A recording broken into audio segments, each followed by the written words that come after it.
Hello and welcome, I'm Joshua Barnes and you're watching NewsX World. Let's first take a look at our top stories. Tensions have escalated in the Middle East after Iran and Israel carried out strikes following an unprecedented assault on Iranian nuclear and military facilities. Israel says Tehran will burn if further missiles are launched after waves of attacks kill 2 and injure dozens.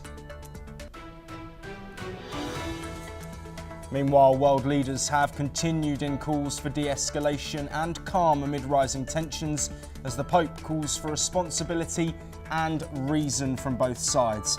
Meanwhile, Iran says nuclear talks with the US scheduled for Sunday in Oman are meaningless after the strikes on nuclear infrastructure.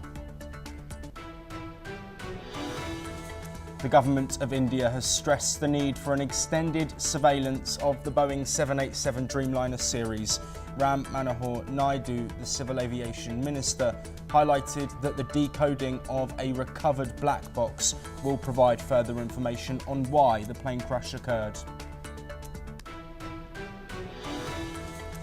Ukraine says they have received around 1,200 bodies from Russia, though Russian news agency TASS reports it didn't receive any of its dead soldiers.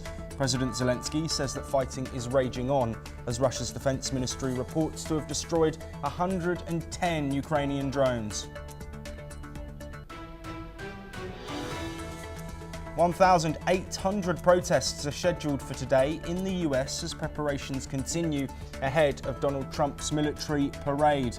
Meanwhile, US Marines deployed to Los Angeles have made the first known detention of a civilian amidst anti-immigration protests. Meanwhile, Kilmar Abrego Garcia, the migrant returned to the US after being wrongfully deported to El Salvador, will remain detained for now ahead of his trial. It comes after he pleaded not guilty, accused of conspiracy to smuggle migrants into the country.